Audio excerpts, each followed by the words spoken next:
Siapa sangka Kabupaten Purwakarta memiliki sentra kerajinan tanah liat yang tersohor. Selama lebih dari 1 abad, keramik pleret menjadi mata pencaharian warga sekaligus mampu menggerakkan roda ekonomi meski harus tertatih-tatih digempur perkembangan zaman. Sesi Kota memotretnya untuk Anda.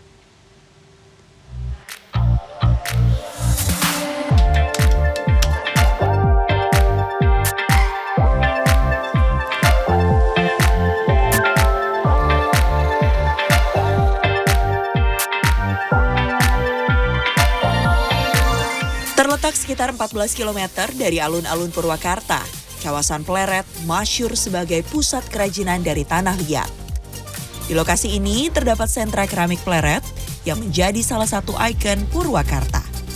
Di sepanjang jalan berderet toko-toko yang menjual aneka kerajinan keramik, mulai dari guci, pot bunga, hingga perkakas rumah tangga dan hiasan lain. Sejak 1904, kawasan Pleret Purwakarta dikenal sebagai sentra keramik.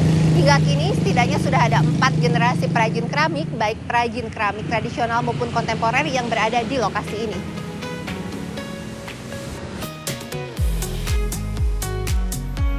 Selama lebih dari 1 abad, sentra keramik Pleret menjadi salah satu denyut perekonomian Purwakarta.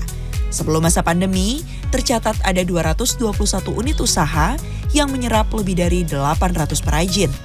Dan saat ini, jumlahnya menyisakan 100 unit usaha yang menaungi sekitar 500 perajin.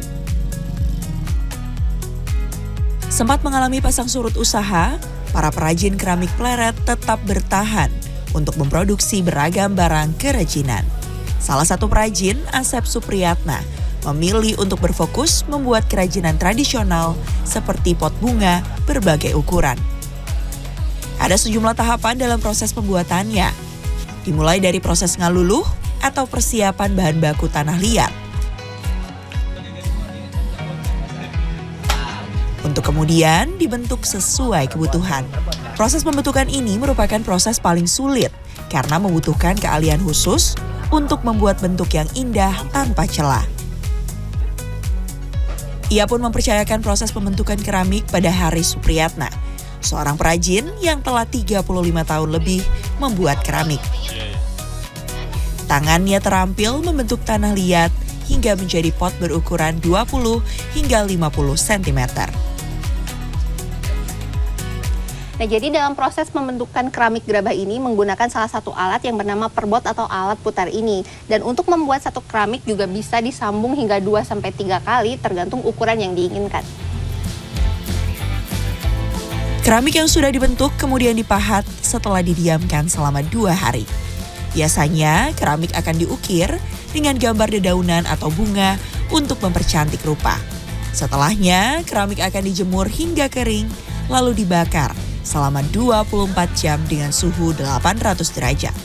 Proses pembakaran dilakukan dalam sebuah tungku besar yang bisa menampung ratusan pot dalam 1 kali pembakaran.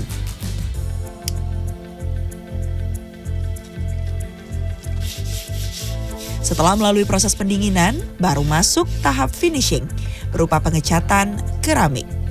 Secara total, proses pembuatan keramik dari tanah liat menjadi sebuah pot bunga bisa menghabiskan waktu hingga 3 minggu. Meski masih sanggup bertahan, para perajin keramik tradisional memiliki kekhawatiran akibat sulitnya proses regenerasi perajin muda. Padahal mereka dulu mendapat ilmu dan keahlian secara turun-temurun dari keluarga atau perajin sebelumnya. Saat ini, rata-rata perajin yang ada di sentra keramik Pleret sudah berusia di atas 35 tahun. Ya SDM tukang putarnya itu, khusus untuk pembentukannya gitu. Kalau untuk yang tukang cetak, kalau itu kan gampang karena ada moldingnya, ada cetakannya gitu. Itu kan manual seperti itu kan memang perlu ahli, benar-benar ahli skill gitu. Seperti. Nah itu. Kalau sekarang agak sulit sebetulnya, agak sulit juga gitu. Soalnya kan yang udah sekarang udah tamat belajar, larinya ke pabrik. Misalkan jangankan seperti ini, ke pertanian juga udah susah kan sekarang. Iya, satu masalah ya. Makanya yang bagian produksi itu udah puluhan tahun yang lalu gitu.